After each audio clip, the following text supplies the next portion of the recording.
इस वीडियो में नजर आ रही 19 साली मनीषा जो बाय नेचर एक शांत और शर्मीली लड़की थी, जिसकी दुनिया सिर्फ अपने घर परिवार तक ही सीमित थी। उसको अंदाजा भी नहीं था उसका अंजाम इतना दर्दनाक, इतना खौफनाक होगा कि जिसे देख शायद शैतान भी हिल जाए। इस केस में आगे जो होने वाला है वो ना सिर्फ ढेरों सवाल खड़े करते हैं, बल्कि ये दिखाता है कि कैसे इंसाफ के नाम पर दिन दहाड़े धूल झोंकी जा सकती है। और इसे समझने के लिए हम इस केस से हर पहलू के बात करेंगे और वो सवाल उठाएंगे जिसे दबाने के लिए ये सिस्टम हर पॉसिबल की कोशिश कर रहा है। केस है लोहारू के धानी लक्ष्मण गांव का, जहां 11 अगस्त 2025 को रोज की तरह मनीषा अपने घर से किड्स केयर बाल विद्यालय स्कूल के लिए निकलती है, जहाँ वो एज अ टीचर काम करती थी। मनीषा को उम्मीद नहीं थी घर से निकली ये कदम वापस अभी दहलीज पर नहीं पहुंच पाएंगे। उसी दिन दोपहर 1:58 पर मनीषा स्कूल से निकलकर पास के एक नर्सिंग कॉलेज में एडमिशन लेने गई और इस बारे में उसने अपने पिता को बता रखा था। ये फुटेज एक लौता डिजिटल एविडेंस है जहां मनीषा आखिरी बार देखी गई थी। दिन ढलने पर जब मनीषा घर नहीं पहुंची तो घर में मौजूद मनीषा के दादाजी को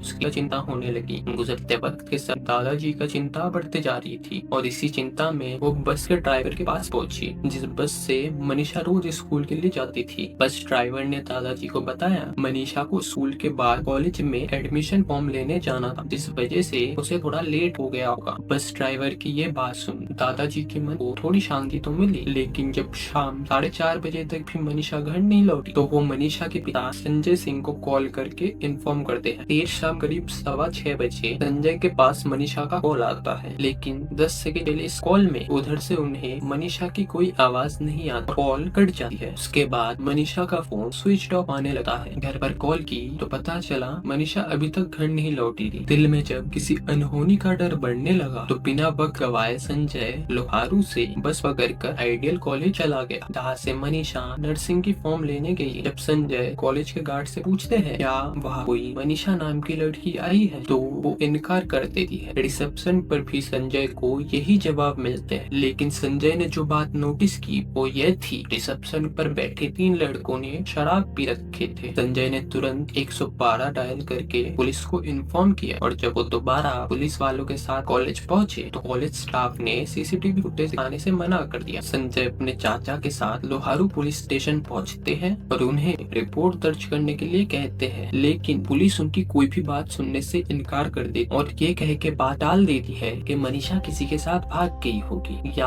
अपने किसी दोस्त के साथ घूमने चली गई होगी और 1-2 दिन में वापस आ जाएंगी। पुलिस से ही अपनी बेटी के बारे में ऐसी बात सुन और उनका यूं ढीला ढाला रवैया देख उसके पिता संजय बेबस और निराश होकर घर लौट आते हैं। अगले दिन यानी सुबह 12 अगस्त को संजय दोबारा लोहारू पुलिस स्टेशन पहुंचे हैं, जहां सारा दिन बहानेबाजी करने के बाद फाइनली शाम 5:30 बजे एएसआई शकुंतला उनका रिपोर्ट दर्ज कर लेती। इसके बाद जब एएसआई शकुंतला आइडियल कॉलेज जाकर सीसीटीवी फुटेज दिखाने को कहती है तो उन्हें भी कॉलेज स्टाफ फुटेज दिखाने से इनकार कर देती है और ये कहती है पुलिस की मौजूदगी में ही उन्हें वो सीसीटीवी फुटेज दिखा सकती है। पुलिस ना सिर्फ वहाँ से वापस लौट आती है बल्कि मनीषा के मोबाइल के लास्ट लोकेशन को भी ट्रेस करना जरूरी नहीं समझी। अगले दिन 13 अगस्त को संजय के पास एएसआई शकुंतला का कॉल आता है कि उन्हें आइडियल कॉलेज से करीबन 1 किलोमीटर दूर एक नहर के पास एक खेत में एक लड़की की डेड बॉडी मिली है, जिसकी शिनाख्त के लिए उन्हें वहां आना होगा। एएसआई की ये बात सुन संजय के दिल बैठ गया और वो बिना किसी देरी के बॉडी के शिनाख्त के लिए वहां पहुंच गया। बॉडी देखते ही मानो संजय की पूरी दुनिया उजड़ गई। उनके सामने उनकी बेटी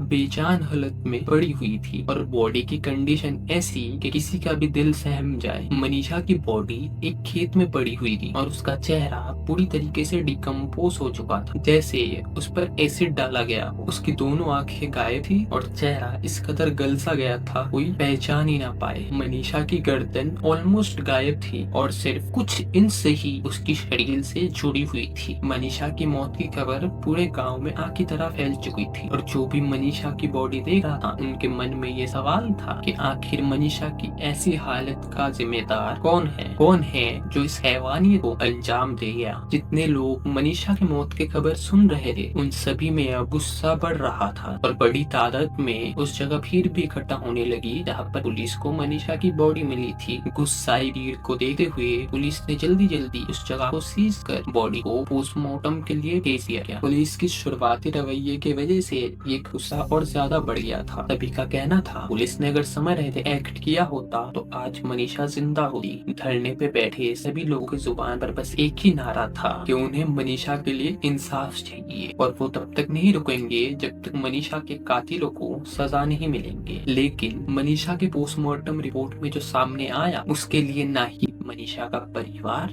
न ही हरियाणा के लोग तैयार थे।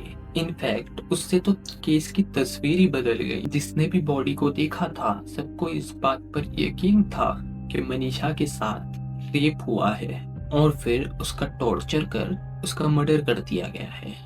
लेकिन 14 अगस्त को भिवानी सिविल हॉस्पिटल से आई पोस्टमार्टम रिपोर्ट के अकॉर्डिंग डॉक्टर ने बताया मनीषा की किडनी और इंटेस्टाइन्स में ऑर्गेनोफॉस्फोरस जो कि एक इंसेक्टिसाइड होता है उसके ट्रेसेस मिले हैं और रेप के एंगल को ये बताकर डिनाई कर दिया गया कि मनीषा की बॉडी और कपड़ों में सीमन नहीं मिला है और ना ही उसकी बॉडी पर कोई स्ट्रगल के मार्क्स है।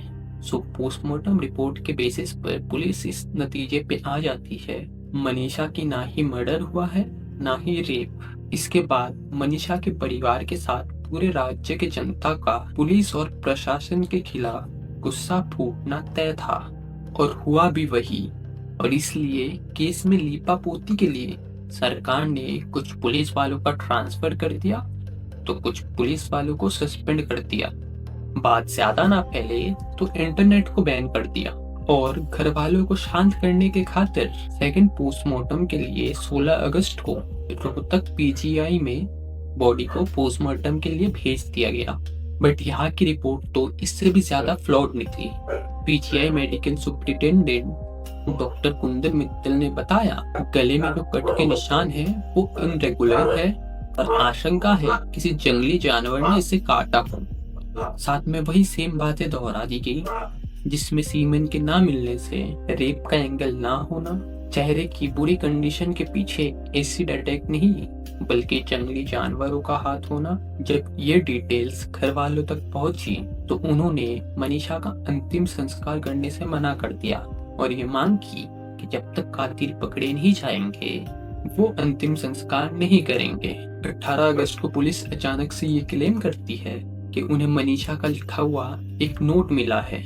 बॉडी मिलने के इतने दिनों बाद पुलिस के पास ये नोट कैसे आया और अगर पहले से ये नोट था तो इतने दिनों से छुपा कर क्यों रखा। सभी जनता और परिवार को लगने लगा कि ये एक बहुत ही बड़ा कवर अप है किसी बहुत ही पहुंच वाले शख्स को बचाने के लिए जो इस केस का असली गुनहगार है।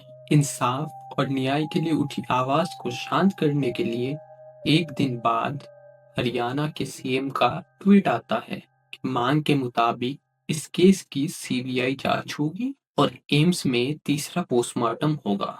बट सच कहूं तो मनीषा के केस में शुरू से ही पोस्टमार्टम और इन्वेस्टिगेशन में इतनी बड़ी बड़ी गड़बड़ हुई है या फिर शायद की गई है, ये सब सामने आना लगभग नामुमकिन सा बन गया है। केस में अभी तक यही अपडेट मिला है। आगे अगर कोई अपडेट मिलेगा तो मैं नीचे कमेंट सेक्शन में या फिर कम्युनिटी टैब में पोस्ट करके बता दूंगा। ऐसी ट्रू क्राइम डॉक्यूमेंट्री देखने के लिए चैनल को सब्सक्राइब करो और मुझे इंस्टाग्राम पे फॉलो कर लो।